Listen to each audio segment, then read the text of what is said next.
And yes, let me say good afternoon to our dear listeners and followers and viewers out there. Welcome back to another episode of your favorite program coming up on TV, Atlantic TV, the home of TV revolution. And this is called Exclusive Interview with me myself, Big Sam. I just to remind again, Atlantic TV, we're located in the little smiling coast of Africa, the Gambia, and yet we are lucky again as we are residing in the west coast region side of Gambia, which is Farato right here. And Big Sam International, Bakari Mane is the real name, and we are coming to you live from our studios in Farato. Well, a little bit about Exclusive Interview. This is the program that we bring you and dig a little bit deep in someone's life career, being, a philanthropist, an educationist, a football player, an MP, name them. And one of the reasons is to inspire the new generation, to give them what you think positively, of course, no negativity though.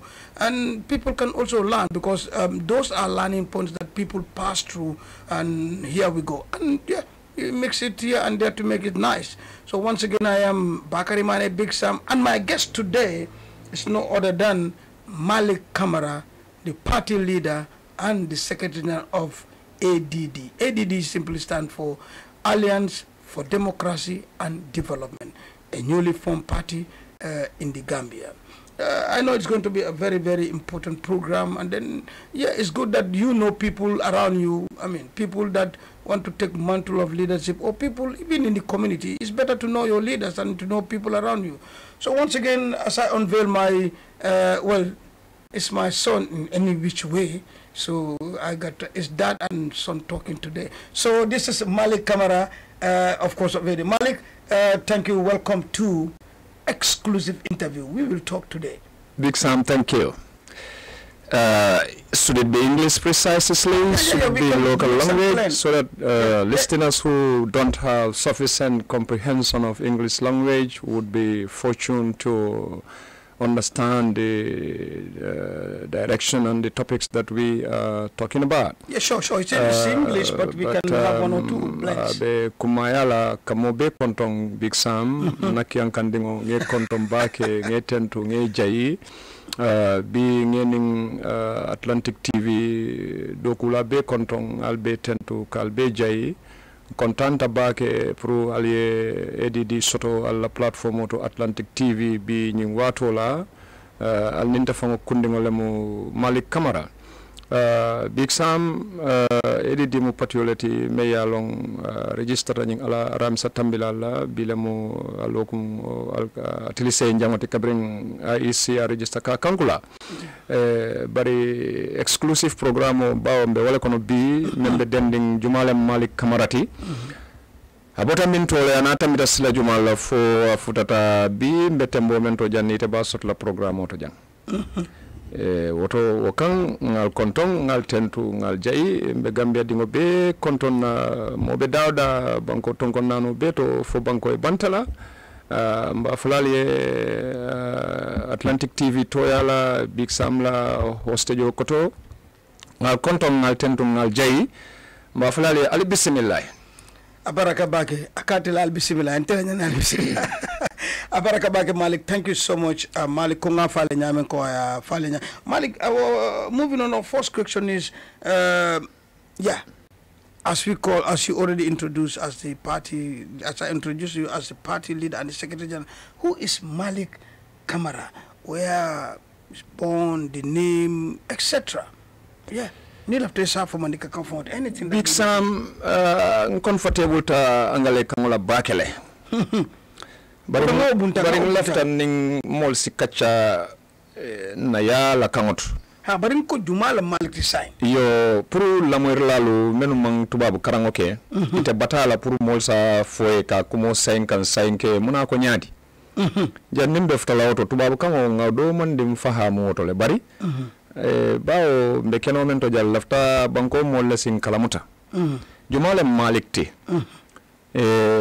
kamaralem Malik akontom kamaralati wuluta fara fenyele kafu kabilo meye fode kunda alhamdulillah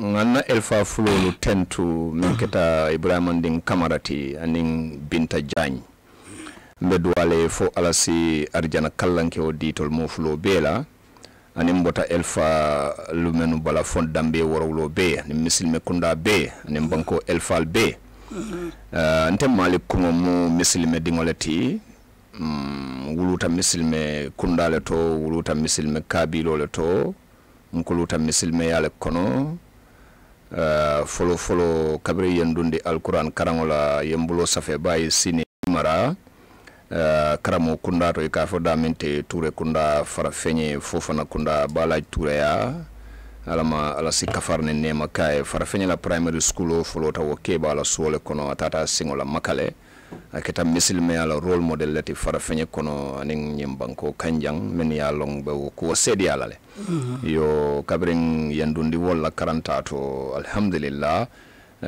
baye sini mi mara siro nte ngakilo man kempa bake oto yem busa bake karammo to astaghfirullah dara tole barin karamo ko hani al malik bulaje mbate kunna karandilale barim fama namanam bang ate fama ka fa kam fama ra kamara fama alquran wala sanga ya landi ako nente ke bayata mo kanan dum karammo to ntasi alquran damma karang yo bar bitung alala de maroto ntemanna dang alquran karango dammala bare ngafo nyame man siro sute bare karamo kitam moti men hinatan na baake na takan katandala kan kunna karandile wala kunna karando mun wala kan kunna karandi ka sorol fo ntulo koto nka moy nka tan hakilo lan ka 55 ka karam okay bar kabirin tada fo nke bayata mbali kuyata mama keo ka fo meye buramanding Binta keba mama dokolemu la mama dokolemu bakandi mama dokolemu tida Binta barin kelemu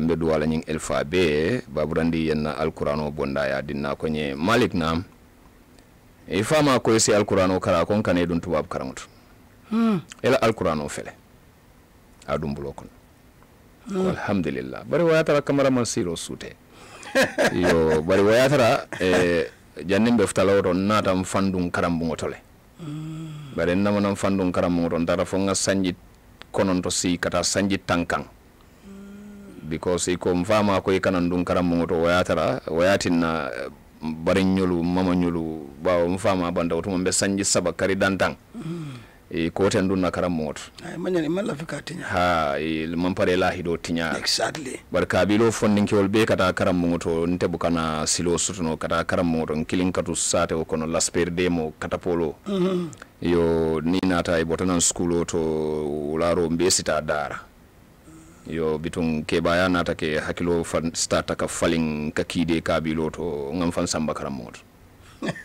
ngam fan samba karamoto na classmate do ka fa madi fofana katara classo men kono because nate kata nung do man at some point ngalon ka be classo men kono nintara school to ngambot le foy be dun classo kono nka jump kartol la somanda ngata ngeboto school to duta sumbado be farfenya la primary school to nka si wala koto ikana ka tambinna nin kumbo isine tambinna ita du la classol kono ni tata foy dun ta classol kono for register ko man lan kata lo la palantero to kala mo ila tike karandi munela nka tan hakilol ngawo ke follo ko ninga Mr Baji ja kana Aliou Baji hani sa nabe nyo kala mutarenne ninga ja kana ndimboro yo follo kilinga en nyente ay mutambuloto en samba headmaster of so de ka fa LB Jata utuma be posting la farafine that was in 1983-84 en samba LB Jata la office to ye letaro safe ya dinna ko nintata so ko non sadi mbarinna yo ntata ngaletaro samba suo kono en samba la class en sindije the whole day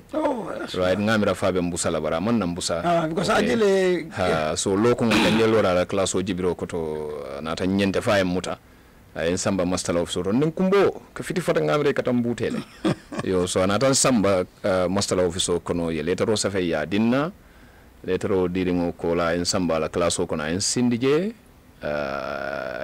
classmate olu madi fofana wolu aning dolu nimmen be kabila kilim fodi kunda ko yenalta dal safa bari ente ko nyiletro samanangi se malik samanan school ot all right so ngaletro samba man hanyla di lambarin bari lumolo ni ndara school oto ni nata mbuka kontong e kam butele big time fonkan sumna bari buka hani bare mbuka bay fono be kala doron mbe sawna kartol ngata nyaku street pompol leka street pompol do misri dala fode kunda misri dala ngata nyaku wolton tatat na muske barngol ka fani yalla balo buke dim bile fane bare mbe bute le kata kara mor nem boro ngara school do ngasi duto ko to so ko wolle kata fo nin kay do na da ngadi mamale ka fa mbatida ala ma kafar ne nema kilaye ay mbarin ko man mbarin kay ko malik man ta do na kara mor afa ko kana dum kara mor al ka kala kara mor ta ko mo fany yo bitum doko do be je ka fa mal kumba terle wote so kono je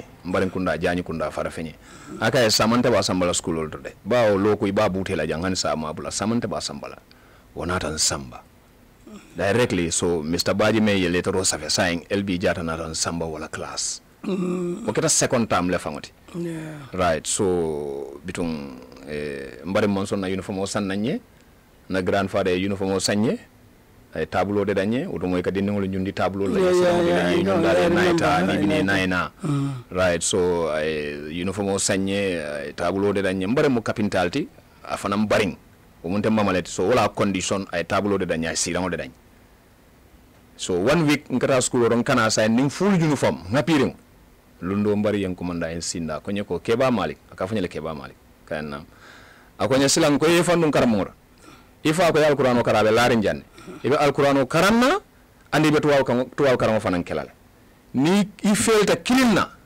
wolo nimbulo site makko taka askenon sidi mindi yo ko na da keten nen tanata sawara kan sorombu ngala kon ntata dara nin nata suto nin tata feyala nin nata kam butele kendeke ay nan dundi bunga kono ngastodi nata hamo soto mama kan diamu ndi mbukalla suto mbukalla fontata sayim fon dalta wala it become part of me so it's like a rough beginning so baba fanan ko alqur'ano karang kabrin tata hakilobe kempa kan kata dara toure kunda bala toure fanan nata ke mode men saita always nim futata dara dorong abala fayo njulo kono malik nasin dala ja karamba ke watu de ala karandi ni ben karandi la akala mo lamma ma ala karandi adin ke ba lamma nyimmo sabol jama aliou kamar jama wolle kan karandi nyimmo nano I can remember them binin do en karandi samon do e karandi bari ka kunna karande bari kabrin tara fon ke ba yata njita school oto bari namana nji school oto babala o kuma kan say ngasuto na filo muta kabri sa fo mbe school oto nga common entrance pass le ko do man soto kata high school yen samba secondary school secondary school I was a class prefect, I was a counselor, I was a head boy. Wow. Right. So that means all do kanale yo bata men ke du mo be kana later and kan. So not a sai mbuka late school or mbuka absent, forced to reach in school. Follow like after school or. That was brave. School or be karam do dingo men ka futa buka tambi mo lula men kan sabang.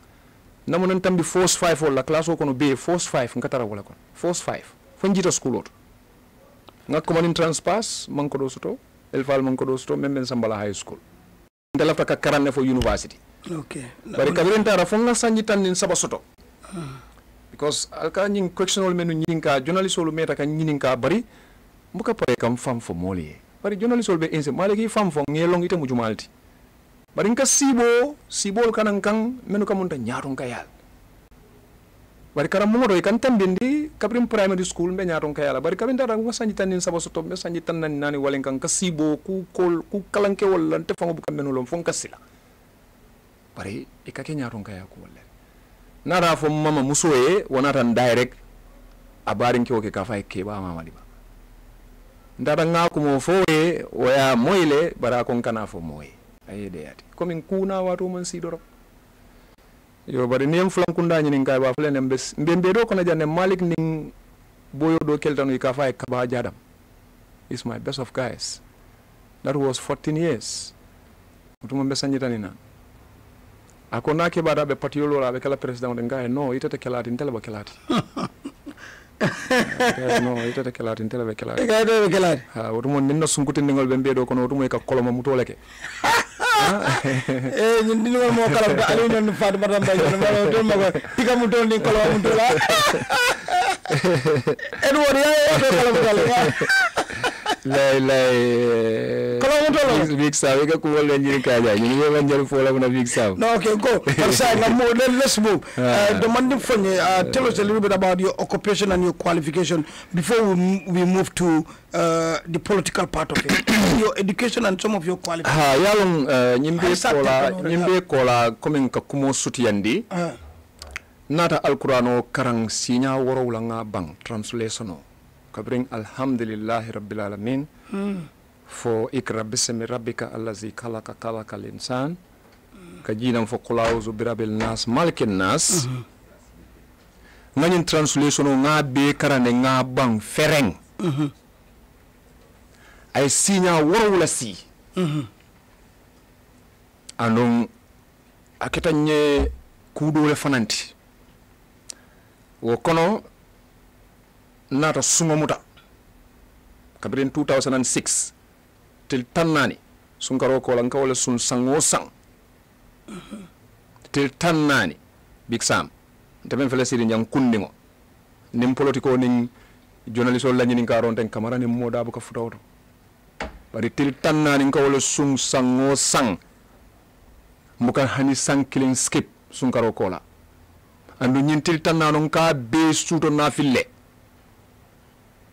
kul huwa Allahu ahad Allahu samad kabirin 3 fa 4:30 ngo dam tambukalla tukunini yon ka wala mining nga wili kelin tasabo yo jurmi kul ko yon ka sungo en ka sale wala kan ha he nga fo mole jumale no markana be mala fika no jalol ko moy je hani be lombara be bu ka fo la muga be ko na occupation ni qualification san lafta wala Big Sam ala nga ñew tuje so man gita kabren gita school to secondary school form 4 bare nawonan tara namanan ji school to be grade 3 otomo Asan Jallo lem loyalty and was the lawyer, Minister of Justice. Yeah, now the Minister of Justice, Nga inspiration also pour ka loyalty. Okay. Otomo grade 3.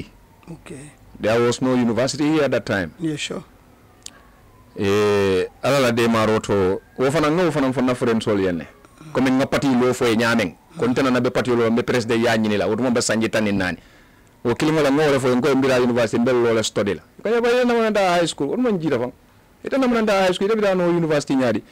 Mbeje 1996 97 ya jame kabrin changes kada 94 ay university samana njang. Yo alhamdulillah. Bari bukolu bala doron kata research la. Social science, philosophy, revolution, other educational materials ngamen karam bungoto. Niala baskilo kanga ngame research na bungo kona ni library to. Ita wait no la ita equate no le man clear na karamundo londo njurutala ngamen karang suo kono research ngabungo kono ani library welingara library Banjul library ani ngabuko le menu fu people like Halifa Sallah nyulubulu people like Baba Gale Jallo nyulubulu people like Sadio Bayan nyulubulu inspirational people certainly yeah I know kabiren computer system wol nada fo computer understand nga bukol menu Google nge download kabiren Socrates wol fo Pluto wol Mandela wol la bukol Kurumang wol la bukol ha Gandhi wol la bukol Cheikh Anta Diop Senegal la bukol Steve Biko Black Consciousness ñol Paulo Freire wol Pedagogy of the Oppressed right so what was all that about was that to entice you or to give you more knowledge of what's happening? Because nga xamolo soto pour ka patiolo ka banko nyaton ka we'll come to that, but now can you tell me the occupation and qualification before we go, because I want us to come to that political part. It's one of the main pillars, right? Yeah. So ask Malik, apart from political or anything, is there any work that you were doing, either NGO or you were, and some of the qualification, maybe a short one? Big Sam Kabringa School complete 1994. Okay. Ba Allah Fatala High School Montano. Men koto ya bundung alai sidi diba. Okay. Nada mindset soto. Okay. Fukata back to school system ngatara within the education circle. Okay. I decided to go into teaching. Voluntary teaching. Okay. Oh, voluntary teaching. Nga workele for 5 years. Mang salary expect. Just to fertile my ground for higher education. I fall in love with education. Okay. All right. That's fine. And womulati kunda sabi jilete. Nata boje, I went to Murray Bennett Skill Training Center, Wellingara. Okay. And I was teaching English language and organizational behavior with office procedures. Okay. Nata boje koteka, I went to SEMA Vocational Training Center. SEMA, yeah, very famous. Where I was teaching business communication, English language, and office procedures, the same courses. Oh, okay. Almost the same. Yeah. During those times, because Ntabukalafi time obviously I want to be a practical person, and I am a practical person, I went to join private security company. Okay. All right. Ngawani Nodoku Dol Sambanyola. Okay. I joined working out. I was a guard, embassy guard. Covering Mawodoku, understand it becomes tough. I left them and joined Johnson Security. I became training instructor and an inspector. Okay. I work also on the GAMSEM, Gambians for Self-Employment, as it's an NGO? Regional, yeah, okay. for community development projects okay. and women empowerment organizations. Okay, so will not impose after the training, 3 months training, will not impose at URR, overseeing URR and CRR as regional coordinator, the two regions. Okay. So we're not attached with the grassroots operational understand bakele. Ne musuka folio doku okay bakele. Countrywide. Okay, so nka julolu dila loan solo. Okay, makoy be wolon solo manage la nyaadile nka community garden lo dolie. Fine. I work on the Salupui. Okay. I work on the Usman Manjang, former Moja people. I work on the Dumosaho. I work under Sajo Jalo, then Minister of Foreign Affairs. I know Sajo. When they were on the GAMSEM, they were alleged of staging the coup 1981 in collaboration with Kukoy Sampasanyang. Most of them exiled. Okay. Yeah, they have. So there you move. That is the regional one. Yeah, Mbotawoto, I was employed by the Teachers Credit Union. Okay. I work on the Babka Juf as a security receptionist. Okay. But Nimbe man karang tuje. You will. Nimbe man tasabayo tuje. Nimbe man alkurano tuje. Ngawol bulan na bago wol kono. Wol mun tañoleti. Hanimbe nyin siomento wol mun tañoleti. Alkurano tasabayo. Bukol. Me Teachers Credit Union, at some point, one of their MDI, one of their senior officer called Sasindur, Dr. Sasindur, the security gate to Sonko Jilen la photocopy masingo kataraje komi ninku wato sita rong alaka sababo lekala o fana yata mbe sundi nede. That was in 2006 was sangola ngana tiltanani sungo dati. I was in 33 34 days but mbe duwa kam pour ala silolu yelenye nsita high institutional do nga karang yo mbe wala kono Dr. Sasi Ndour finti tan kan abotana MDI anata photocopy ke Teachers Credit Union la security gate interaje photocopy dula membe photocopy ke ka wo finti ta wotije na MDI tanya. Okay, wo keta wala nyama nata MDI nga certificate ke nga diploma ke. Okay, specialized on research project and administration and management. Awesome. There you go. Yo, wobe ngawoke fonga wobang natata ICO bad and studied HR and research project at advanced diploma. Okay, mbeje nata doko soto at a place called Satlinkers on the Chorna Sabali or on the rather Chorna Silla. By QCell. I don't know. Yeah, they were there for. Mbeje dorong coming opportunity nata, but mampare doku bulala. Okay, there was a guy called Ahmed Hodarajo, Gam Petroleum, Euro African Group, not at Labang Walato from Satlinkers. Satlinkers too. Okay. But we were coming alala cool dorong na boss nata fanya. Okay, you can go and join them because they need you. You can ask services leje so unkela service renda nyameng. They needed my, they want to employ me at their office at the Euro African Group. So they came for me, they approached me, Ahmed Hodrojo and Ali Mohsin. But we had an advanced diploma already. Okay. Administration and management. Yeah. And specialized on HR and research projects. Okay. So Walnata for Prunita Doko and Saratin na boss la I don't want to go. But no, you can go. You can really go. So I na salary jo and I went there. So Walnata ke sababoti bake. So I became the assistant human resource manager. All right. So I was overseeing Brikama Power Station, all the staffs of Brikama Power Station. I was overseeing Western Region Electrification Project. Okay, from Banjul to Kartong to Kalaji. That's what it's street called, light GPA, project. right? GPA. Yeah, GPA, Greater Banjul. No, Western Region Electrification Western Region Project. Electrification. Okay. That's the one after the. Nimpoli roll membele lo ni street light will be too. Okay, Kabrim Banjul for Kartong, for Kartong for Kalaji. A staff for be to until I be recruit. Awesome. Brikama Power Station was under me. Banjul Cell Depot was under me. Mandinaring storage facilities was under Auntie Hadi job. Yeah. But we are still working together under one department. But let's move on. Let's move on. Yeah. There are a lot to talk about. Now, this is the point. But just to remind you that we are live and it's exclusive interview. My name is Bakari Mane, again Big Sam, and my host is, of course, Malik Kamara. Malik, let's go to this. When did your interest in politics comes, and how comes ADD? And what can you tell us about ADD? Eka nyininka ro men nyininka ko ben nga fay nyame audience solo nin ko be angale ka ngosi andila moy lalte sial mfaham lalte sial ndol la tam faham la le sial barangale ka man ken na problem ta lu mol be sotla le we will be into English full fledged but political men ko non ten wo wulutal okay ko ka be sanji tang anin nani nga fon tembe nyoli embe do kono ko ninte ke bata be pati yo lola be president ya nyini la kabri nga pati lo dati dole en ko mani nan Canada dole en ko mani na Europe ko MC ita nane men fo moli dindi ma fo nin kar kelata la ite wole ko non say je is this real I said borin ko ya moy la kodi ya don sarade la long ago e ko ha say ko ya moy la ko be wole ko ne ko ha say mboto hani nga pati o resistance kacca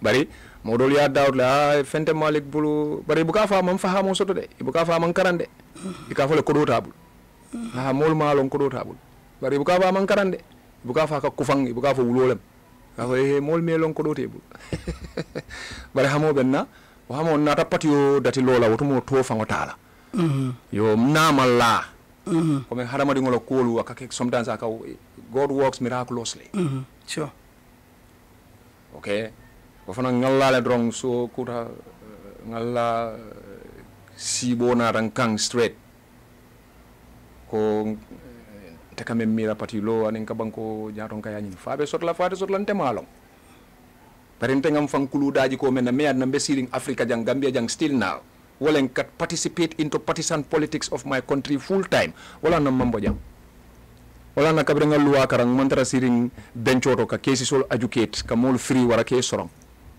I studied law right yo kabre kibaro nata ko nga sibo ma fano kita drong kon namuso e bimbita IEC that was 18th to 2018 February 2nd Friday February 4th ngalla asibo na rankang February 2nd afano kita Friday that was a Thursday afano kita Friday ngon namuso en kata IEC man da sama suwa fankon ngam prepare drong ana baga solta drong hani dala so fanga tembul ngalif nyini but we register to be with 1 million plus and we are talking about millions of dollars in contact and we are talking about presenting a presidential candidate to raise to the office for Banjul and for business to set this country kabinte kata wo ko dati ita kan interview nyi men ngal lift la nyini you understand this yeah of course very well and I hope my viewers are also understand so loda sila dala tonte bulo ni moto na ngawo wef wara ngana do ko le bula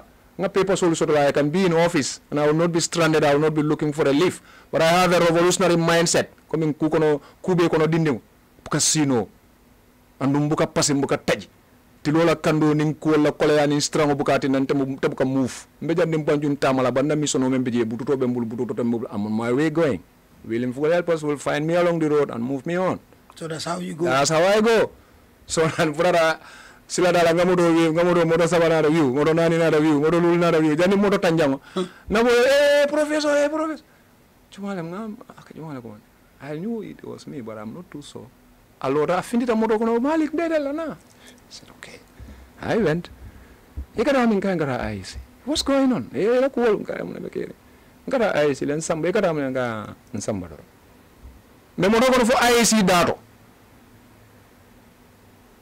me jira moto kono do ala waleto saba ala bago saba he knows me na bente bu nga talale ako yebo e mbatum ala bago dala ko do ko di $1,000 ako nyin ila fa ngi bodu 5 minutes fay kara banjul le bang warang anyway an kan no from here malom bita dama eta thank you very much ularo be ko man la wilto nunda ay si ngani ngaro ge ko nyako ta savero ke ya samana that was 18th March 18th March no 2nd February 2nd okay February 2nd Friday 2018 ngoni ngaro ge ko let me go and write a letter oh 1000 over najibo kono sign I rose to Westfield na boys will labor faringe I went into their office they knows me I said hey Yakub a fellow secretary letter safanya katabake bang I took a pen kaidi koyole I draft left a minister nga di nga please nin type quickly 5 minutes after I print out nga envelope sabala draw kono nga address infinita lora Westfield daro nga town tribo high view I see yani be jila ado badi bu ngani wabe bofri wa no come on ito lewo mi ko di man dawlin person was the driving force but it's still the driving force and that's what makes ADD kabirin tada nga kaito ta IEC nga letero dunde IEC wolun kilingo mutanan suwo kono malla man hanyi ngalla da hanyi la ko mboko no jawol man hanyi because ngakku men dati nyanda wala dati la nyanda nga datile andu nga datile nga pasojo ifini la ko badi bude badi mun ko tela la ko su hani su do skara jarti ndara su mbeftala fitro be wadani e ko nyamu neker nimba ko manta ndara IC nyamen moto suwo kono wulita wala nyama ko ndara IC nganna boy sol ko e kari wonnam ko do kinyana I need money because kababe mbulunke ma ko ele mbe ko kuto nakudo nka talala nimmol that's community nim poreta lefta kodola telephone on ka wala sika boy no be strande ne bi ma ko do ko mbuka suñar ke mo la julten so chaku bandi ha ndata su ngoli boli tela ja korda ba nguluta wala konon kuluta wala kon jani kunda sinkiri konon to wala bice so kuta mbare yemo be kumande alinga ben malik natala nin kibaro ko ten e ko nyamuru kombo kamo bintandi yataji a faye jani kunda elfal ko yana men be da yafwe bari ngemo ele wuluta janne kuluta janne yemem fo ngamo ele ni mam molo e ka fa ne hey nka mo mole ha nyim parilo ila miralo e ka wole fo modo wulta kula nyanda wulala wo wulta la kulela ita nyanda mem fo la opinion la fo bara fo ku e ka jumal la ko mo fo yewolon ne ba fo itele yamera ko de nyino lentel bula patilo la waram ministre ya ning ambassadeur ya nyini nim men ko mire ila miralo be woleto malik la ko kana wo mira ila miralo fo bari kana e mira malik ye you can think about Malik but you cannot think for Malik. That's true. Does that make sense to you?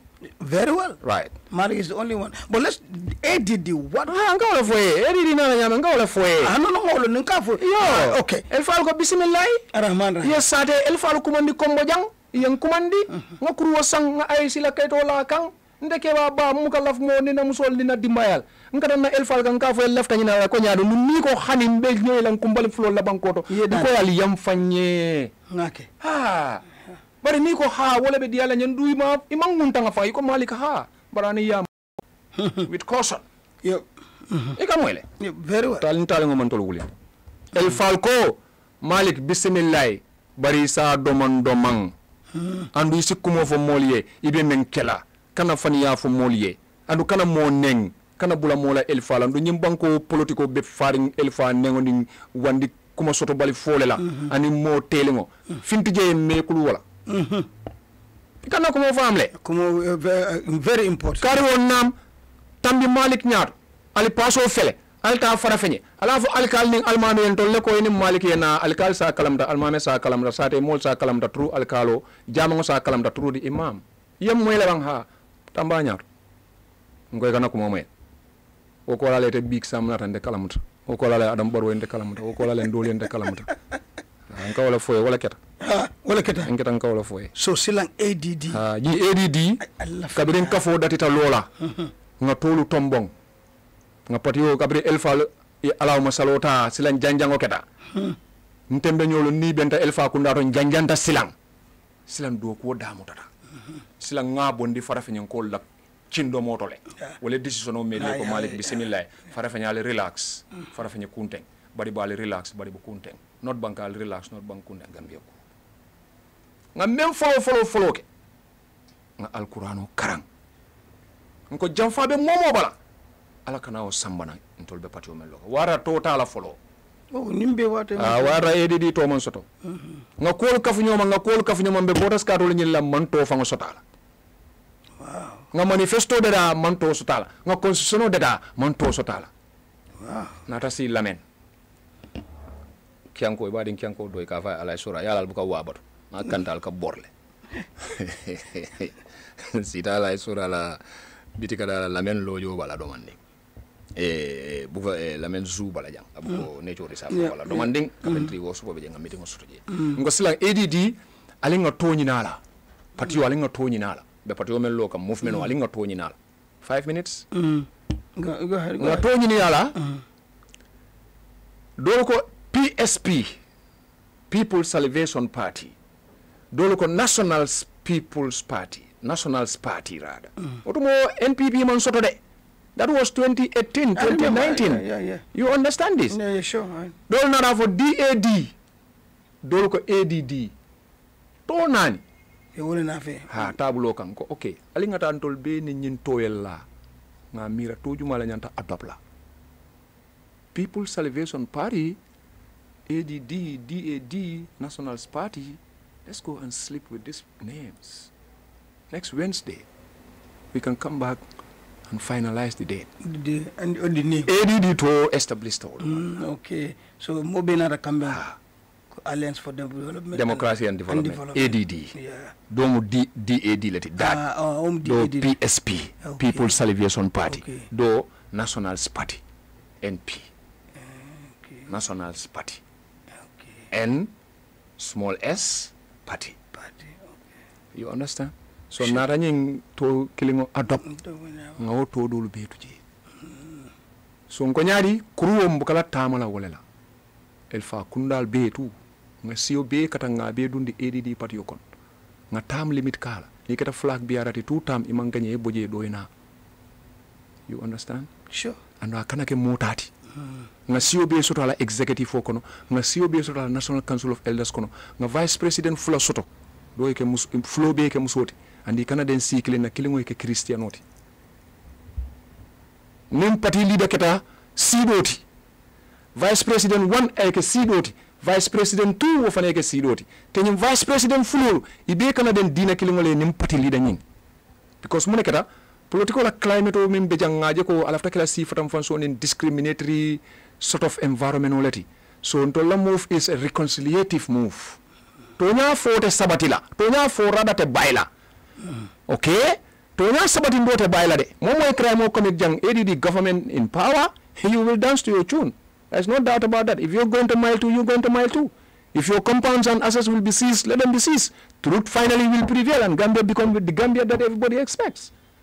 But jani watu mo ngasi fatam fanso bondi purun se Cairo sabati ndi no follow. Ma fa be kering bare ndo la story e meita nintel ali nga patiolo wasio be tra la executive kono nga tam limit kala nga vice president 1 and 2 sort of killing ke Cristiano ra be u flow be ke musoti. So at the moment everything is regular, right? You are registered, you are you form it and everything is up and running. Abe felaja. All right, Malik, as time left on Fenkela, we know we have a big platform by Fatuma Tambai Bitilo coming up next week, exclusively on Party with ADD. But before that, this finally on my menu, what is the most important message you want to send to my audience? Ite amera mune kuma party or inspiring what left on ninna mulbula la minna. Either tell along for political and for education or whatever. This is for my. I want you to dedicate this to my viewers. Big Sam. Yes, sir. Niaje yellong. Political and yellong.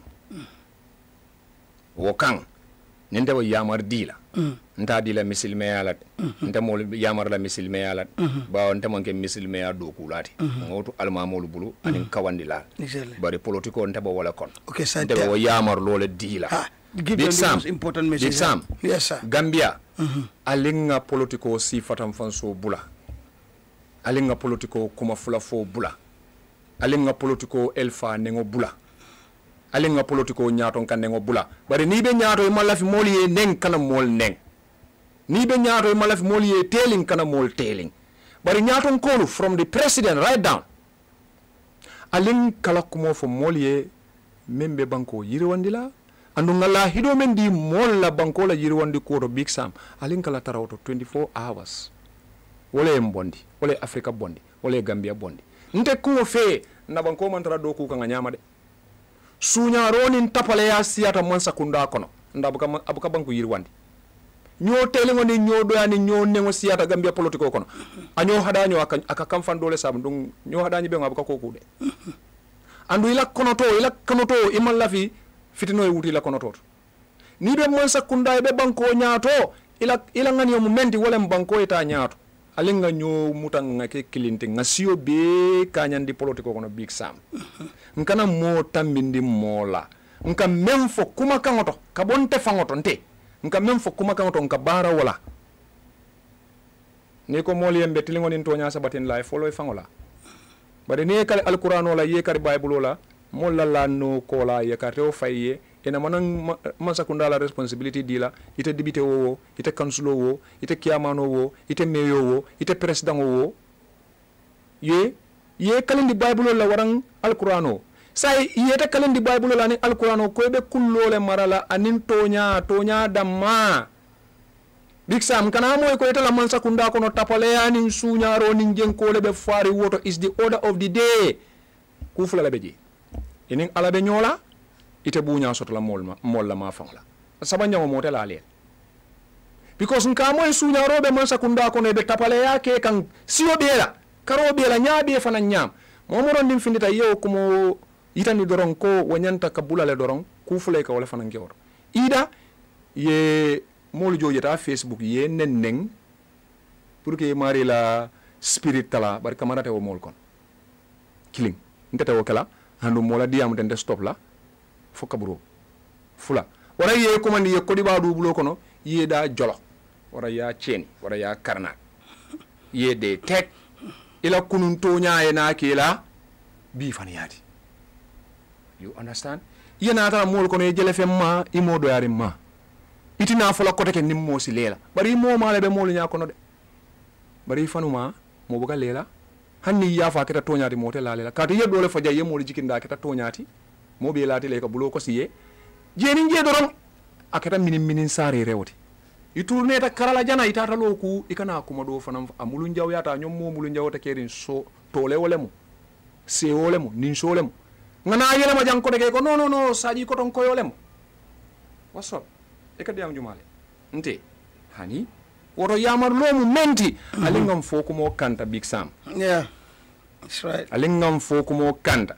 ila wot solo ke hontle hanin tamem fango ka diamu tem bi nyimbe tar la message ol kono 20 years more than that nin sida yang ko de ken tourneta iko mansakunda kumandila akabe parti lola parti o fango lola aka lafta kala president wal de warebe presidential candidate wala introduce la te fana elo ayo de ma lafta nga mansakunda fale ikaye edidi wa fala tata ka fu president wala mayen million nankam le diale moto diale cordale yalon politicien no beten and obina kala nendi roleti obina kala farafenya elfa la do yaleti alkalning almame aninde flankunda ndun janni wo be kala ngafa kaburo en sari Baraka Malik, Ngamera Fose, and that's a very inspiring. Like I said, Malik will be on Atlantic TV for sure, time and time again.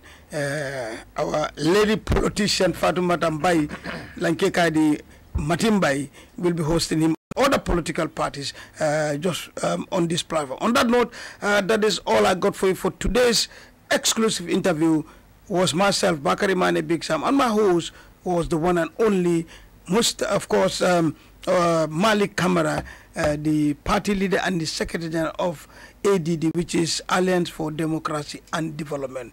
On that note, we'll be back again. In the meantime, thank you so much, of course, Aliu, Edu, and of course, Mataro Njaga Samba and everybody out here, man. Salute to Alma. Thank you so much. See you. Bye-bye.